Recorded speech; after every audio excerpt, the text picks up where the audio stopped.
Various aspects of governance in our province. We have taken a conscious decision during the State of the Province address to identify what we called G13+1, which are 13 problems that are besieging our province. This runs from water, electricity, cable theft, crime, corruption, mushrooming of informal settlement, and many other things that we have identified as the problems that besiege our province. So we've been meeting with executive mayors of each and every municipality, and we've also been meeting collectively to ensure that all these matters are tracked, attended to, and finalized. So on the 25th of July, we received the following reports. 1, the state of readiness for the Group of Leaders Summit, commonly known as the G20. 2, report from the cities of Tshwane and Johannesburg on the state of readiness for the Urban 20. The two municipalities are also hosting an Urban 20 meeting of all municipalities across the globe. 3, the state of Gauteng municipal finances for the period ending 31st of May 2025. The state of local government performance. Here we are tracking service delivery measures and intervention. You will recall there was a serious protest in Tembisa about electricity. We picked it up through the service delivery measures and intervention mechanisms. 5, analytical report on the crime prevention initiative in the municipalities across the province. 6, an update on the notice of investigations into allegations of maladministration and improper conduct by various organs of state in addressing issues of sinkholes plaguing the Gauteng residents. And lastly, it was the framework for municipal indigent policies and rollout of the indigent register. We've also resolved every Tuesday, and want to extend the invite to you, every Tuesday, myself with all the MECs, together with the executive mayors, will physically inspect infrastructure and service delivery challenges in our province as part of the preparations for the G20, which simply means every Tuesday we will walk around the entire province just to determine whether indeed we are ready. Today, we are proud to make a public document which will be released to you that outline our readiness. When sometimes you say we are ready or we are going to be ready, I think society is not sure because they've seen either potholes, they've seen either street lights that are not functional. So we have tracked each and every street, each and every street light, and each and every infrastructure challenge that we have. And we are now ranking each and every municipality in terms of their readiness to attend to all these matters. So, we've given you that document. You'll receive it. It's quite a detailed document, and we felt we owe it to our residents and our citizens to have that kind of document so that each and every street, we know where there are potholes, how many of those potholes, because we are tracking them, and how many were filled and how many are still outstanding as part of our progress to ensure that our province is indeed a livable province.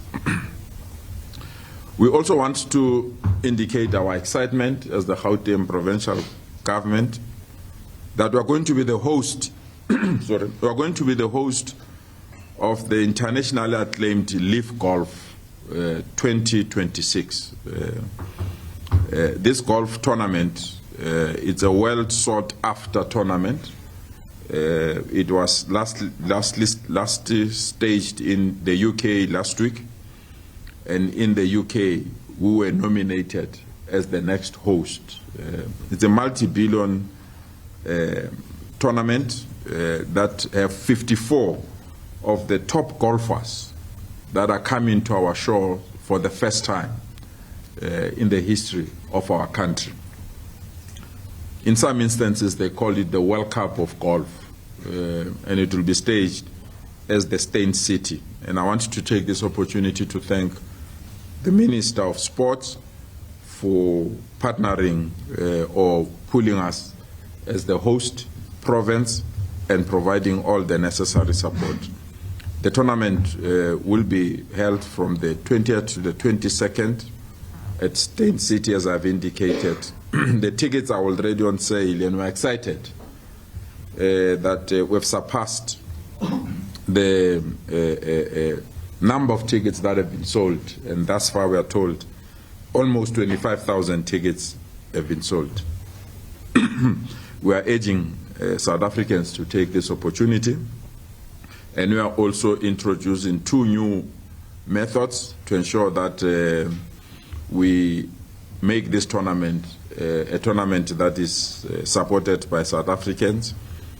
The first is that we are introducing golf on Sports Wednesdays in some of our schools as part of the build-up of this important tournament. And secondly, we are pleased by the announcement that the under-12s will enter the tournament free of charge so that they can be part of the development of golf. We've convened you this morning to release another consignment of forensic reports.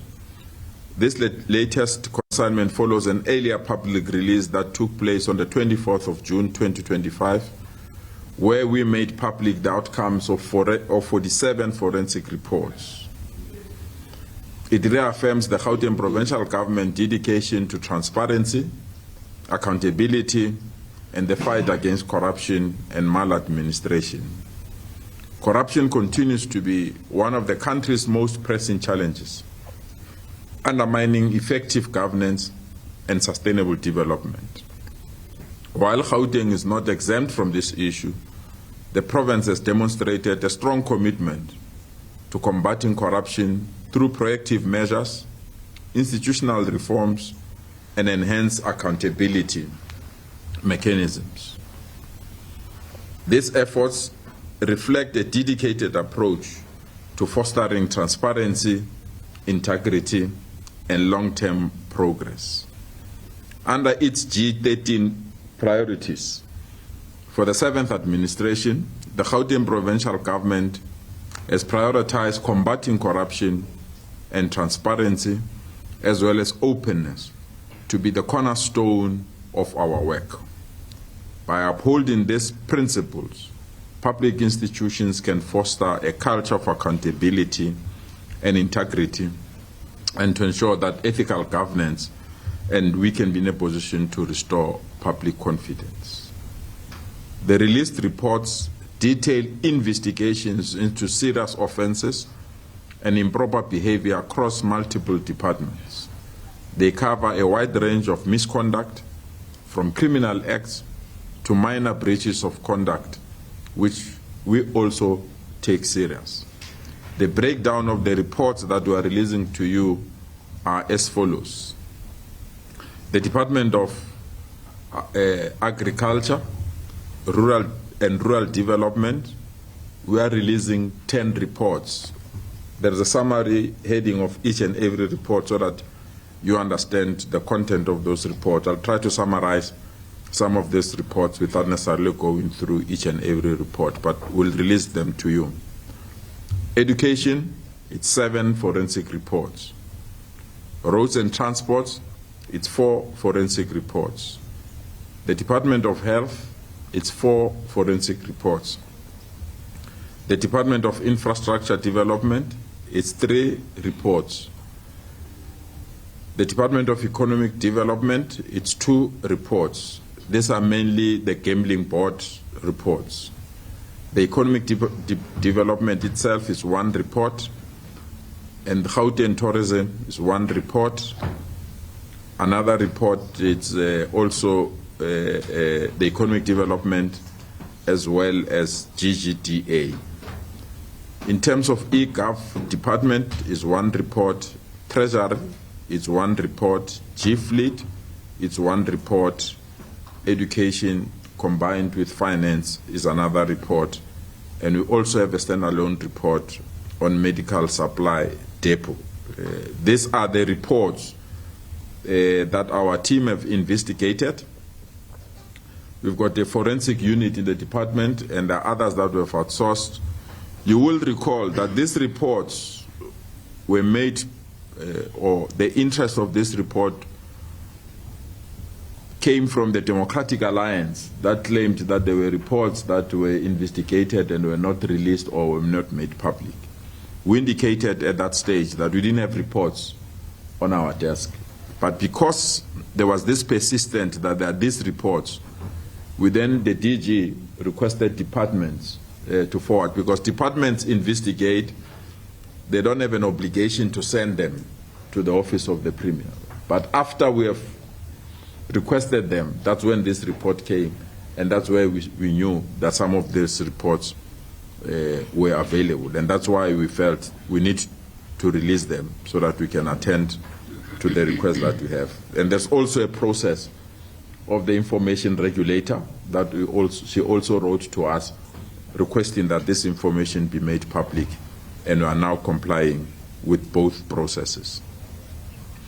If I have to summarize some of the reports, in terms of GDAT, it was a forensic investigation in terms of irregular expenditure. In terms of the Department of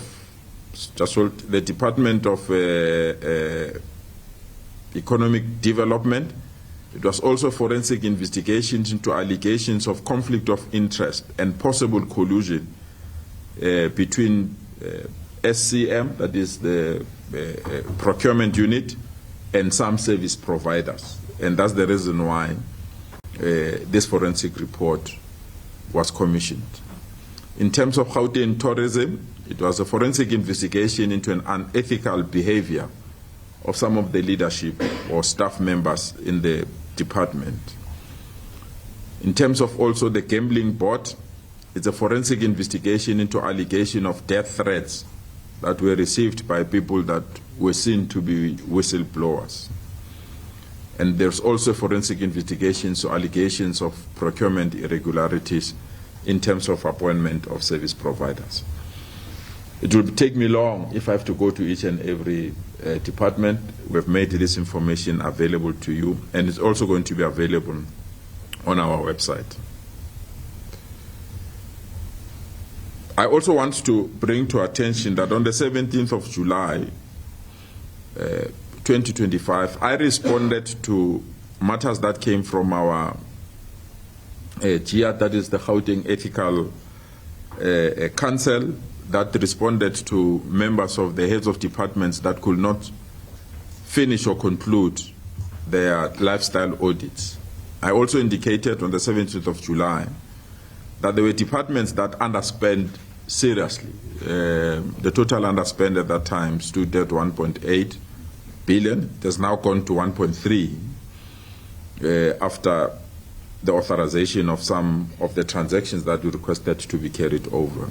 To me, this was a serious underperformance by heads of departments. There are also heads of departments that have missed their performance targets, and we took serious exception that with the challenges that we are facing of service delivery, we can afford departments that are missing performance targets. We also found some audit outcomes which indicated some departments are not performing ideally. Within that context, I've taken a decision to reshuffle and reset heads of departments and remove other heads of departments from their responsibilities. And from the 1st of August, these are the new heads of departments of each and every department in the province. EGAF is Masawata Mutlaneng. We've removed her from the Department of Infrastructure Development. She's now leading the Department of EGAF. The Department of Infrastructure is Mr. Rufus Mutlana. We've removed him from the Department of Education so that he can go to the Department of Infrastructure Development. Treasury, we've maintained Ms. Numisa Mnyani as the head of department.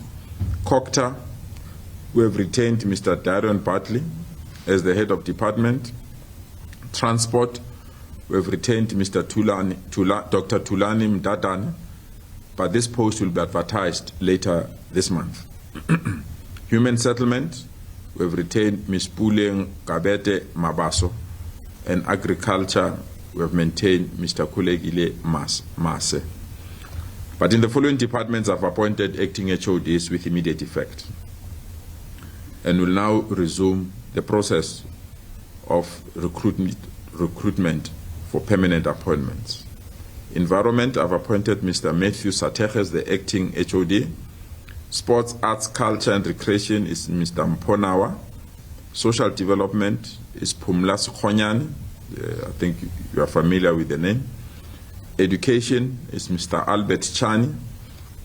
Community Safety, the appointment is still pending. Health as well, the appointment is still pending to finalize some outstanding developments, and the current HOD will continue to be there until this process has been finalized. And I'm pleased that I've appointed a new HOD for the Department of Economic Development, Mr. Motlacho Moholwa. Mr. Moholwa brings with him a wealth of experience in the public service. He has served as the head of economic research and chief economist in the city of Johannesburg, and a lead economist for the Land Bank, and Deputy Director General in Mpumalanga and Gauteng Department of Economic Development. We needed, with the challenges that we're going to have with the US in terms of the tariffs and the need for us to reposition the economy of Gauteng, we needed a chief economist to lead us in this department. And we're proud that we've recruited the best brain that will assist to reposition Gauteng to go through the challenges that we are going through, especially within our motor industry and the economy challenges that we may face with the tariff increases that are facing us. We remain the economic hub of the country, and it's very important that we reposition ourselves with these pending challenges. Once more, I want to thank you for making yourself available, and I hope the team will do good and give you all these documents that I've alluded to so that you can execute your mandate at ease. Thank you once more for your time and for your attention. No, thank you very much, Premier. We truly do appreciate that. Maybe just a rider, Premier, because we had a serious battle with the first batch of the processes. We will release it to yourselves, colleagues, but just to have an appreciation, it's got names of people that we don't want to endanger them. So if you can just would communicate at what point can we then release that, because the guys are removing some of the sensitive names because we really don't want to be the cause of their life. But let me just open up for yourselves for any question. Okay. We'll do number one. Let me start that side. 1, 2, 3. Just your name as well as the media house you represent. Mr.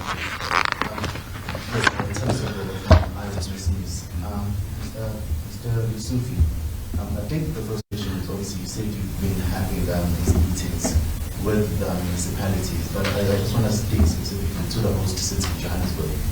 As things stand, do you have faith that Johannesburg, with less than 3 months to go until the summit, do you have faith that Johannesburg is going to be able to pull it off as things currently stand? My second question is regarding the reshuffling of the heads of department.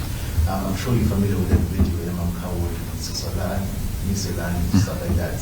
And I know obviously there are processes that you can't just fire someone, but does it not defeat the purpose that if someone is failing from this department, just moving into another department, is that not just going to yield the same results? And how are you obviously going to overcome that? And just my last question, it's been 3 months, Premier, since you instituted a probe into the buildings. There was a report from the Sunday Times around the provincial government leasing a number of private buildings when it has its own. You instituted a probe in April. I just want to know what is the latest on that probe. Thank you. Okay. Premier, same time with regards to the state of readiness for the G20 summit in November, you're saying that you're going to do walkabouts, just assess every week on Tuesday. Do you not think it's a bit too late to start that now? Correct me if you already started. But is it not just a little bit too late, considering that this is happening in a few months and When you drive around Gauteng Premier, what is your assessment of the state of readiness for the G20 summit? I leave it now. Thank you. Okay, thanks, Mtanda. Please come in and then. Premier Christian Plessis from the Factory Winter. My question relates to the redaction of the documents. What information will be redacted and what is the reason for that? Solim Samanga in the legislature had a lot of critique. He said, quote, you gave us nothing because there was black ink, a lot of black ink on those 47 reports that were released on the website. And he also referred or threatened with court action pending a meeting with the information regulator or issue with the, can you just elaborate on those threats or respond to those threats? Thank you. Let me start with you, then we'll finish with you. Thank you. You can go ahead, Mr. Okay, thank you very much. Premier, I want to pick up on my colleague from DW's question about the state of relations, especially the city. We're reading this morning in the Sunday Times about some of the challenges financially of the city, where the finance minister has given the mayor 2 weeks to sort out basically their house in terms of finances. That confidence that you speak of about the city, are you that confident about it, that state of readiness, given the mess in terms of finances of the city? Thank you. Okay. Sorry. Thank you very much. Usipamanda Boke from ENCA. Are you able to share with us how many cases from the first batch of investigations to the current one have been referred to the law enforcement agencies for criminal investigations, if at all? But number two, the implementation of the recommendations, your critics are saying it appears to be too slow in terms of implementing the recommendations in some instances. Are you happy with the speed and the pace that your administration has taken to implement the recommendations? On the understanding, you have moved from 1.8 billion to 1.3, but that's still a lot. Bearing in mind the amount of challenges we are facing, your citizens complaining about service delivery, key departments involved in that. Surely more needs to be done. Yes, you have moved HODs around, even though some people will say you have acted in a way that is not necessarily 100% correct, because if you shift them around, it serves no purpose. If they can't perform in that department, you move them to another department. Why not chop them all? Okay, thank you very much, Romaldo and colleagues. Premier? Let me start with Travis. I asked the team, even before you get the report, if you can give them your email address, or they've sent it already. This is the detailed report of each and every street, each and every traffic light. It's quite a detailed report. I summarized it. I said the team must give it to you, and you will see each and every municipality what we've done thus far, so that you have an idea, an appreciation of the work. When we say we are ready, what does that mean? And I hope when you see the report, you'll see, Tabiso, what do you mean? Obviously, to solve a problem, it means that you must start somewhere. And I always argue with people, when I start this side, the one that are this side will say, but we have not started with us. When I start this side, the one that is on this side will say, we have not started with us. The problems were huge. And I still feel they still need to be attended to. But we are giving a full update, literally, of each and every municipality, each and every. And we've started sometime. We've started long ago. We're now doing physical check because we've been getting reports in terms of oral reports. And sometimes, you know, me and you get good reports when you go on the ground. It's either different. So we want to satisfy ourselves that what we've been receiving thus far is indeed being implemented on the ground. But those that are in Johannesburg, they will tell you. I mean, the M2 between Midrand and Sentin, it was a dark city, the main road. The lights are there in the evening. If you come from OR Tambo, R24, the lights are back. If you check the grass cutting, with almost 70% started to work that thing. My only limitation, and I've emphasized it to the mayors, I don't want to do this thing for G20. I'm doing it for the citizens of Gauteng. It's just that we are hosting this important activity. We must go beyond the G20 itself and sustain this kind of. So there will be potholes there, and there will be areas where people believe that we have not touched their areas. It's natural. If you start to make such huge intervention, you have to start somewhere, and those that have not started from them, they will think that there's no meaningful change. And that's the reason why some people say that they don't see the changes that we've made. In terms of Johannesburg, I had a discussion with the executive mayor this morning on the basis of the letter that is received from the minister, Godongwan, on the state of finances of Johannesburg. And the executive mayor is very clear. With the bomb squad that is established and the presidential team that has been assigned to assist us here, all these issues that are identified are issues that they've moved on them. They've attended to them. It's just that the letter came on the basis that what they are seeing as the last report that they've received. But in between the period in which this letter was written and what they've done as the municipality, there have been meaningful progress. And I've requested him to give me that report before we send it to the minister, and he's committed to give us that report. So there's a preliminary report he provided this morning. So in terms of Johannesburg, indeed, the challenges is a huge municipality. There have been areas that people feel that we need to accelerate, but I can assure you the presidential turnaround team is literally camped in our province. And we are quite convinced that there will be meaningful changes as we deal with them.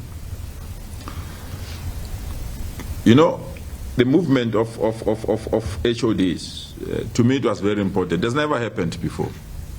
It's the first time in the history of this province that en masse we removed HODs on the basis of non-performance, also on the basis of underperformance in terms of expenditure. And if we are going to have almost 4 departments that I'm speaking to you now that we are refilling their post, and those HODs have been moved because there are processes in government. I wish it was like politicians who can just say you have reshuffled, you go home. Those that are in administration, there are processes. And we don't want to lose money or lose cases on the basis of recklessness because we are excited, we just want to remove people. The HOD has been assigned that task to work on it, and I think has been dealing with it. But we are bringing 2 new sets of HODs. We are bringing young HODs and we're also bringing women to assist us to also deal with these issues. And you'll see when we fill those that are vacant that will be in position to attend. But they've done it. And that's very important, and that's the starting point. The problem with critics, if you don't do it, you are damned. Do it, you are damned. So we are consistent. We've identified gaps, we identified limitations, and we're attending to those gaps and those limitations. And that's the reason why we've acted the way we have acted. The reason why we there is a critical balance that we need to sustain here. Whistleblower says, we give you information, you expose our names. And those that are witnesses in cases as well, they say that we are witnesses for a certain case not to be known publicly. And we need to respect that. Unfortunately, some political parties want to score political points on this crucial and very important process where we have a legislative gap. And now legislation is being enacted to assist us on how best to protect whistleblowers and how best can we release this kind of information. The Sunday Times today is running a very painful story about people that have been killed in local government. Very painful story. I don't want to add to that list where I'll publish names of people that have given us information, and tomorrow morning I must confront their families to say sorry. So we are only managing names of whistleblowers, not names of people that have committed crime or those that have been found guilty out of our processes. And that's the reason why this information has been managed in that particular fashion. And that is very important, so that those that have information must not be scared to come forward and provide this kind of information. So the investigation is very thorough on the buildings, very extensive. The team has started, and they're probing the relevant information that is needed, and we felt that we should give them the necessary extension that they've requested, so that they conclude on this process. And here, we are not going to hide anything. As soon as this report is finalized, like what I'm doing now, we'll make that report public and available as well. I think I responded to Siamtanda in terms of our meetings. We are now starting the physical inspection, but we've been meeting for the last, since the announcement that we're going to host G20, we've been meeting. Actually, the safety team have been meeting every Tuesday. I joined those meetings every week, every Tuesday. The ones that are responsible for safety, they've been meeting since last year, every Tuesday. So we are just going through the physical inspection, the look and feel. It's quite a massive task, because we need to also deal with the cultural entertainment. We also need to do with the education of South Africans, because we don't want G20 comes there, South Africans, they don't know who are these people, what are they doing, what are the discussion. So there's an education element that we have also included. But there are 3 areas that are non-negotiable. And you will see this Friday, the president is joining us in the province on the water part. There is something we're going to unveil, water. There are 3 areas that are non-negotiable. It's water, it's electricity, and sanitation. Those 3, all our municipalities must ensure that we don't have challenges. That we've just concluded the water maintenance. You'll recall in the last 3 weeks, people are complaining about water. I'm glad that that maintenance has been finalized now, and then we'll be in a position to attend to the minor challenges that are still remaining. So we've been meeting, and then we'll continue to meet, but on Tuesdays, we just want to go and do physical inspection and be sure that we'll make South Africans proud. And as Gauteng, I want to assure our citizens, we will make them proud to host this event. It's not the first time. Last year, 2024, we hosted the BRICS head of states, so we've done it. And thus far, there have been not less than 39 G20 meetings in our province already, various subcommittees. I had a pleasure to host the Auditor Generals of the world that were here. All right, those are live visuals coming in there from Midrand, where Gauteng Premier Panyaza Lesufi is delivering another consignment of forensic reports in what he calls the province's commitment to accountability and transparency. Now, in a nutshell, several forensic investigations have been undertaken across departments, and some uncovering serious concerns. We also heard of how the Department of Economic Development is tied to probes looking into allegations of conflict of interest and potential collusion between the supply chain management also unit of service as well as with unit of service providers, which has led to the Premier to make some changes to his executive, otherwise what we have come to know as a reshuffle to his executive. We park it here for now.